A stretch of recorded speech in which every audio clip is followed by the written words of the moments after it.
What's going on, heathens? We're back again with another reaction video. We got some more Tim Dillon here.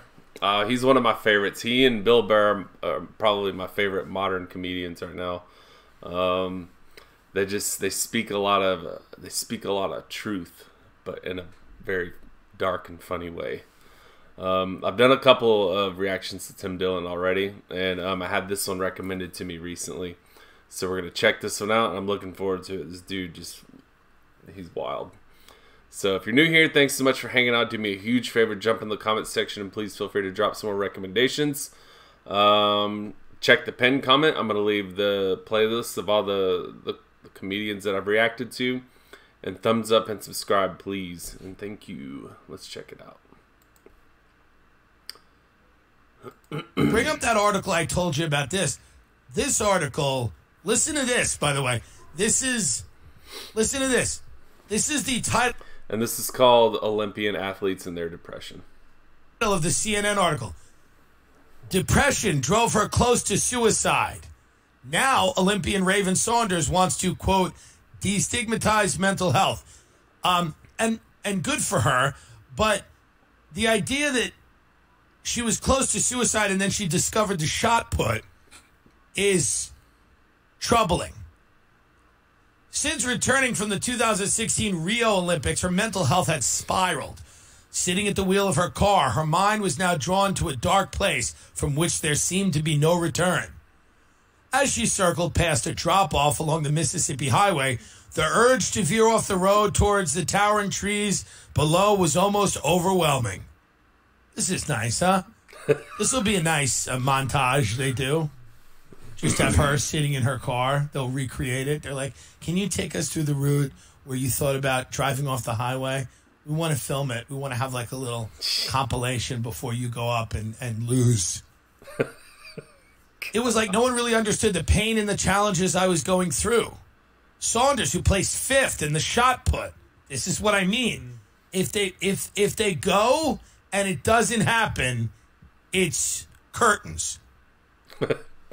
It got worse and worse and worse and worse till it all boiled over. I remember in the morning just going through the motions, kind of being in a daze, having things to do, but not really having any motivation or any care to really get anything done.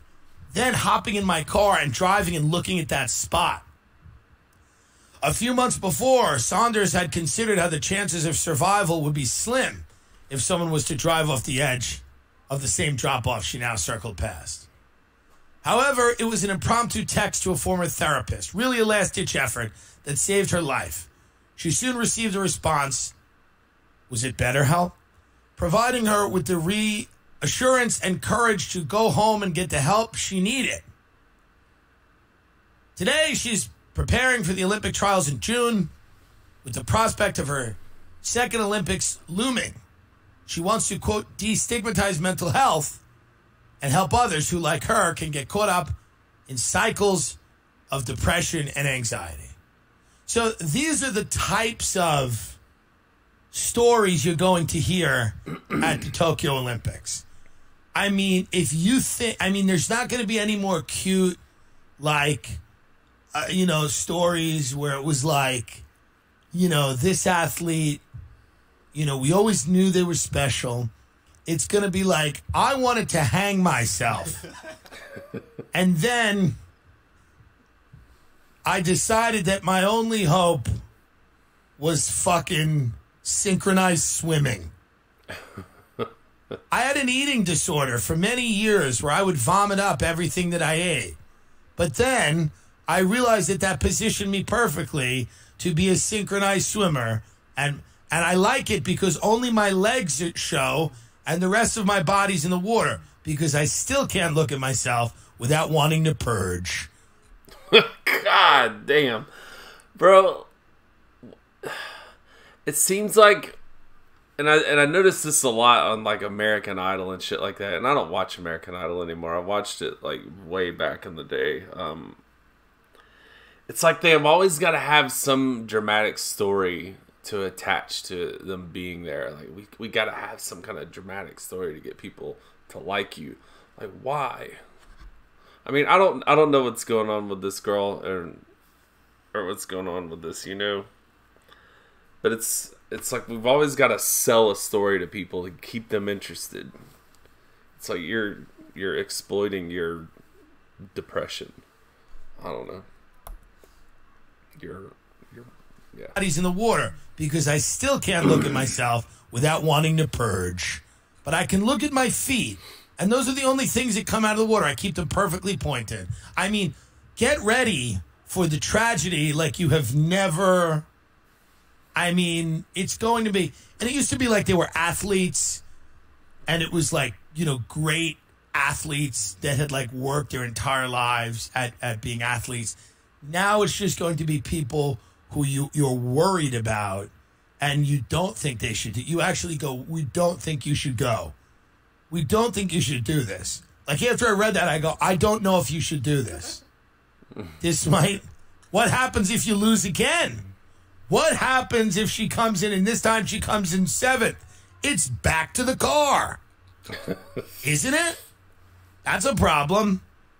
She's going to be driving on that same fucking stretch of highway.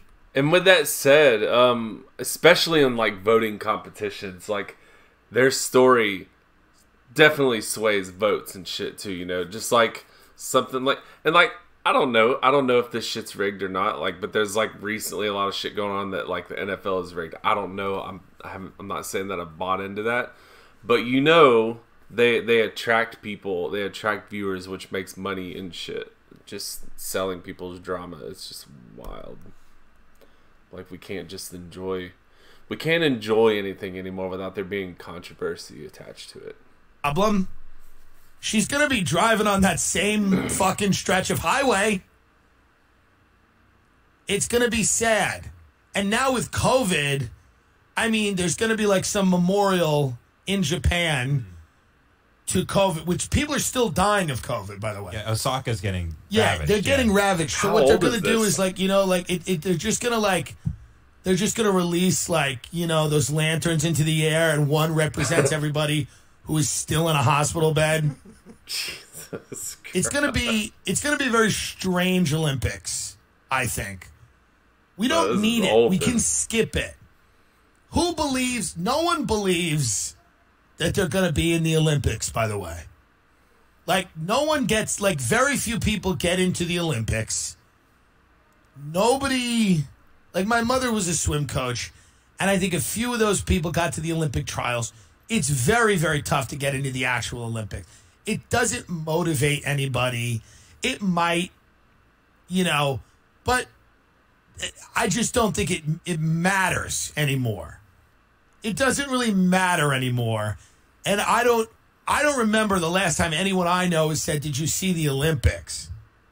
I don't care. I don't root for America. I don't care who wins. I don't really care. There's a fight coming. So funny. I mean, that's the other thing. Does anyone give a shit No. if your country beats another country? No one really cares anymore. We've gotten soft here. We're probably going to lose. And aren't these people all junked up anyway? Aren't these a bunch of drug addicts? I mean, they have to test them like 9 times to make sure they're not like skin popping steroids in the locker room right before they get in the pool. Aren't these all junkies anyway? I mean, we've just created a race of junkies to perform. These people, some of them have natural talent, but everybody's doping. That's what the Olympics is. It's a bunch of it's like a bunch of lab rats doping, and I don't get inspired by it. Is my point. I'm uninspired by the Olympics. I don't need it, and I don't know why you need it. But it's an antiquated idea. I understand that people think it's important, but it's not. Just leave it alone. That's my take on it. I don't need to see a bunch of drug addicts run around and do hurdles. I can skip that, and I think you should too. And I don't need all the stories about she was raised by a single mother in the bayou, you know? And now she does hurdles. Good. Good. Moving on. Like, I just don't. I don't need that. It's going to be. And here's the other thing about destigmatizing mental health. You know, let me say this at the risk of offending anyone. Can we destigmatize people who aren't mentally ill? Because I believe they are getting a lot of pushback right now in society. The people who are not insane, I feel like, are having a much tougher time of it. Mentally ill people, and not real mental illness like my mother has, like schizophrenia, but I mean, mentally ill seems to kind of be a little bit of the benefit in certain industries, certainly the one I'm in. Can we perhaps destigmatize people who don't want to kill themselves? Is that okay? Is it okay that someone doesn't want to kill themselves anymore? Well, can we destigmatize that experience in life? People who don't want to take their car and drive it off a road? I was thinking the other day too, and it's like everybody like gives high praise to people who have overcome drug addiction, and yeah, it is a really good thing if you're able to come through that. But there are a lot of sober people who deal with a lot of their issues with a clear mind, and they don't try to suppress it with chemicals and shit like that. They deal with their troubles head on and they face it. You know what I mean?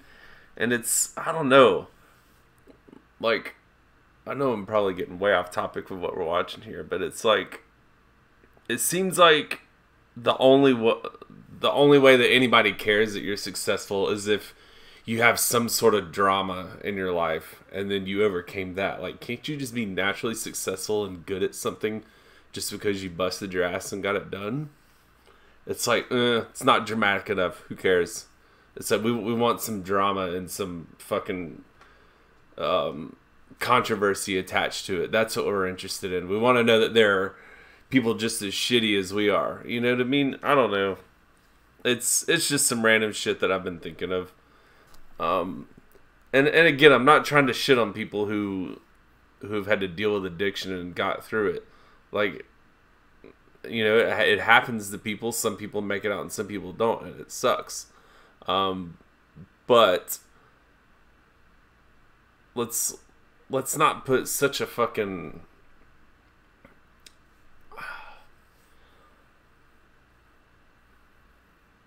what am I trying to say here? Like, there are more challenges in the world than just getting over your chemical addiction. I don't know.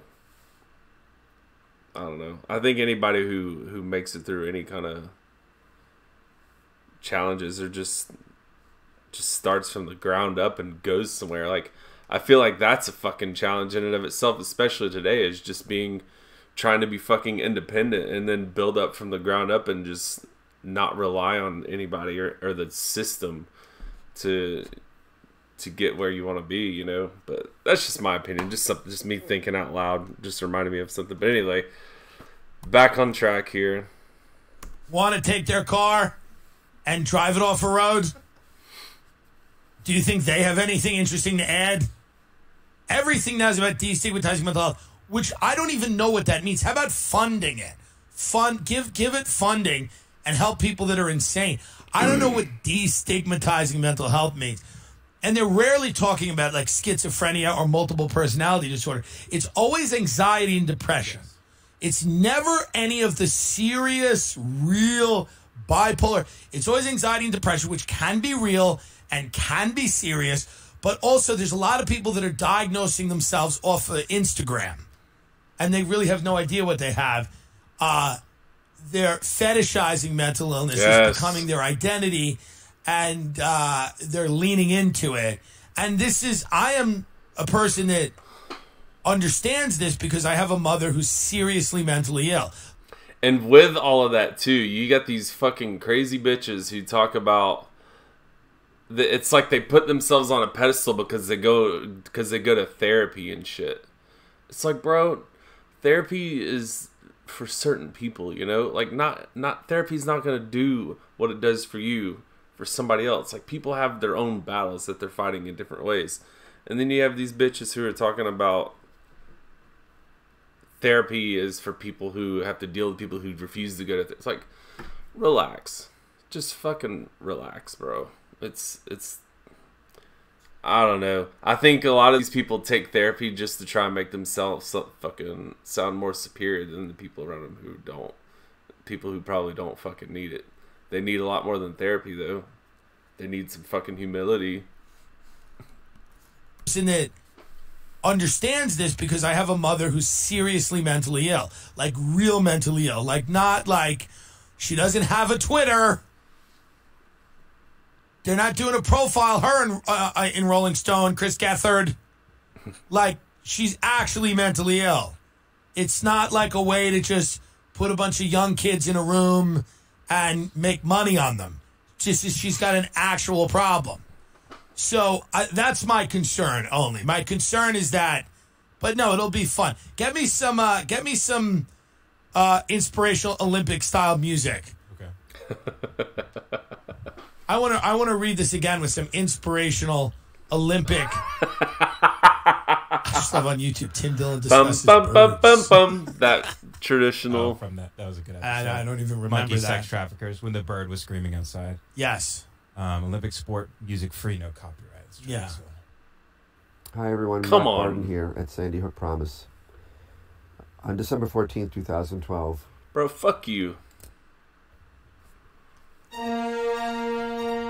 There was not a day that went by that she didn't feel like taking her car and driving off the road. She imagined the sweet release of being plunged into sub-zero freezing water. She had read she would only survive for 60 seconds, and that was okay with her. As she could feel the water literally choking her. Literally. Her body, all of her extremities losing feeling. As she slipped into the darkness, which she called home, the final comfort, her final resting place. As she thought about taking that sweet barrel of a gun and putting it right in her mouth, blowing the brains out of the back of her head, not one day went by when she didn't think of lighting her house on fire and locking herself in. The sweet smell of her burned flesh, signifying that her earthly race had been run. But then, she discovered pole vaulting, and that changed her life. His mother and father raped him constantly. Oh my goodness. They would sell him to other pedophiles in the community. When he was a young boy, he learned a deep sense of shame after killing both of his parents and then being sentenced to a juvenile hall for only 3 years because of the heinous nature of their crimes against him. He finally started running. Ironically, something he should have done years before. He ran and ran. He jumped over hurdles. He finally found his sister, his long-lost sister, later in life, and she raped him. Jesus. And that gave him the strength to pursue his dreams of running and jumping over hurdles. And now he is here to compete in the Tokyo COVID Games. Tokyo COVID Games. This is a very inspiring story. This young girl, for many, many years, was a Nazi. Raised in a small, quiet suburban town in Georgia, she discovered the alt-right at a young age. She started live streaming, started asking questions about Jewish people and the shapes of other people's skulls. For many years, she became a shitposter. She fought against misogyny in the alt-right online community for many years, establishing herself as one of the preeminent shitposter trolls in the neo-Nazi gaming community.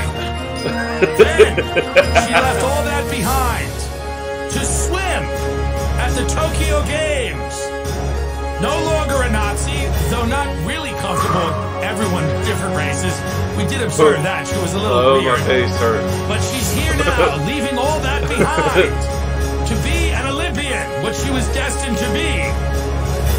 We are investigating an incident where there was a swastika in the pool locker room. We're not accusing her, but we're not exactly exempting her either. But that's what you're going to get at the Olympics this year. It's just going to be a horror beyond human comprehension. And you're just going to have to sit there and go, oh, good. Who's competing now? It's the ex-Nazi versus the person whose parents repeatedly raped them. Tough call. Right. We don't know. Jesus Christ. See, this is why I like listening to guys like Tim Dillon and Bill Burr, because a lot of the shit that I think about, they'll sit there and they'll just fucking start talking about it. Because if I talk about this shit, I'll get fucking fired at work or something. Or who am I going to talk to about it? My child? But yeah, dude. I love listening to this dude just go off on his rants. It's the most relatable shit in the world. So forgive me for not remembering who recommended this, but I will find you in the comments and I'll send this to you. But thank you so much. This was fucking hilarious. So yes, guys, let me know what you thought about it if you're still here. Do me a huge favor, check the pinned comment that I'm going to leave, and you can check out the other reactions I've done. Drop some more recommendations, and please thumbs up and subscribe would be greatly appreciated. But until next time, take care of yourselves, take care of each other. See you later.